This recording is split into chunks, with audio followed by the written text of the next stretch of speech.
My name is Deepak Rao. Uh, I primarily live in Mumbai. I've been associated with a number of industries as a consultant. I've worked on 3 continents: the United States, India, and Europe. Primarily, what I'm going to talk today is going to be on a segment concerning textiles.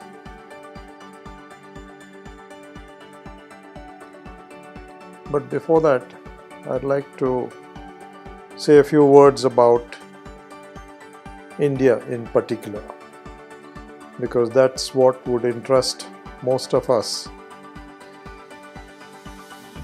India is a great country. We have a lot of tradition, and our history dates back thousands of years. As you all know, India was the center of the universe for thousands of years, and the kind of wealth and knowledge that we have has been used by the world. And today we are at a juncture where we can once again get back the glory that India had. We have a very stable political environment at the moment in the country. We have a very young population, which is a demographic necessity for any country to prosper. The youth in the country have many opportunities, both to be able to utilize their education, their talent, and their ideas.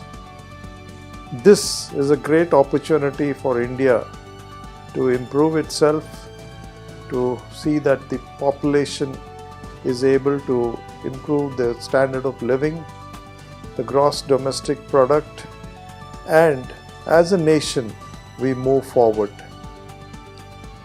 In terms of the political stability, I think you all must be knowing that we have a government whose emphasis is on strengthening defense so that we have security on the borders and peace within the country.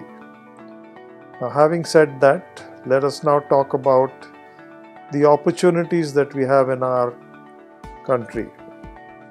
Traditionally, India has been a producer of textiles throughout the ages. In fact, if you look at what made people come to India thousands of years ago, was the cloth that we produced.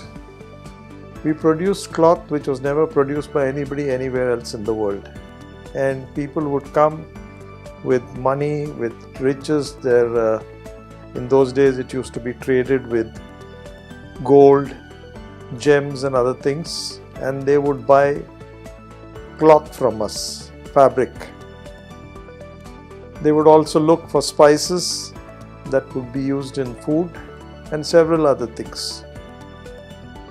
Today, India is an industrialized nation as such. We are gradually moving towards producing a lot of things which the world needs. And as I said, today we'll talk about textiles. In the textile sector, we have two areas. One is the organized textile sector, where we produce yarn. Yarn is exported by us to various countries. The yarn is used in spinning mills in our country to produce fabric. This fabric also is exported. And then we have the made-ups, the garments that are made, which we also export to various countries. Then we have the unorganized sector, where we produce handloom fabrics, where artisans from different parts of our country produce various types of saris, textiles, fabrics, garments, made-ups. And these garments and textiles are used in different places, like it could be used for manufacturing of bags, it could be used for manufacturing a hat, it could be used for manufacturing a dress, it could be used for various other purposes. So there are huge opportunities for us to produce these items in the country and export these to other countries to earn foreign exchange, as well as for our own internal consumption within the country. Now this throws up huge opportunities for our youth. These opportunities are such that you can look at designing the fabric, the various colors that go into this, the various designs that go into it, the way in which the fabric is made, the kind of finish that you would give to this fabric, and what would you do with that fabric. What can you do with it other than the uses that I've talked about? There are several other areas that we could use this fabric, and I'm sure innovative ideas are available with our youth. So when we talk about the textile sector, we're talking about a huge opportunity where the unorganized sector, as I said, the handloom fabrics can also be made with different designs to suit the different markets around the world. It could be either in terms of the shades or the colors or the type of fabric that is needed. For instance, in a colder climate you'll need a thicker fabric, and in a warm climate, when you talk about the Far East, you will need something like more of cotton, where it's more comfortable for them to wear. So we have all these items, and then among the other items that we have are rugs, which we use on the floor. We call them dharis in India, and this too can be used for both our own country, because we do have a lot of cold places where we need dharis. We can also export these to different countries. So the opportunities are large, and we have capabilities which I'm talking about. Now there are several institutions in India who cater to producing people who want to get into this particular sector. Like for instance, the various institutions who will help us to give you a degree or a diploma to be able to design things. The National Institute of Design in Ahmedabad is one of them. Then you have several other institutions. So make use of these opportunities, and the youth can basically do something that they like. If a person wants to do something in textiles or in designing or in manufacturing and wants to become an entrepreneur, these are the opportunities that one can use, so that the country benefits, you benefit, and we can go forward and as a nation do something very useful.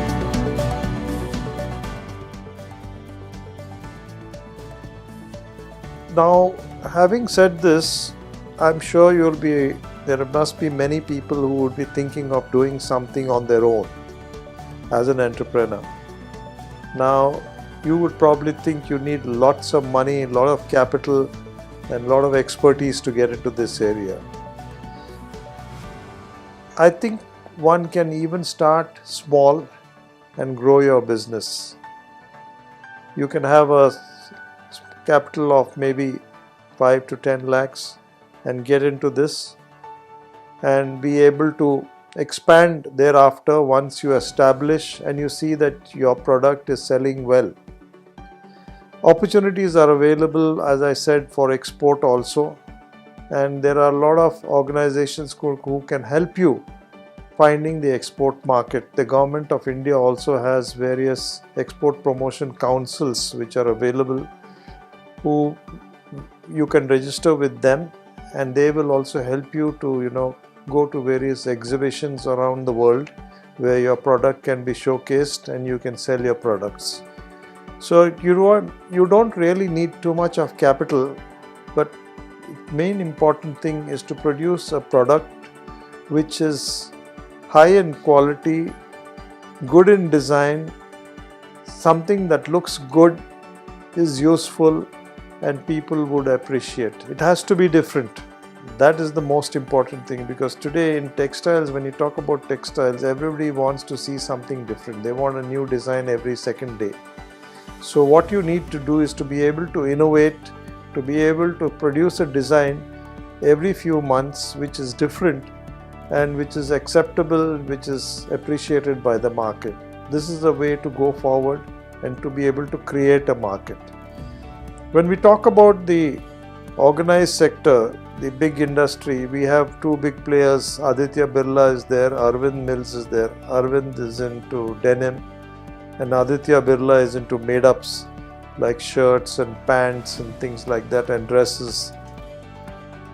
Now they already have their own capabilities, but I think there is still a huge opportunity available even to these large industries to be able to expand and promote small entrepreneurs by giving them specific areas where they could collaborate with the smaller people. So do try and get in touch with the bigger players to find a niche market for yourself by you tapping the potential that they are able to give to you. So this is another very important area. Don't think that just because Aditya Birla, Century Rayon is a very big party, they will not deal with you.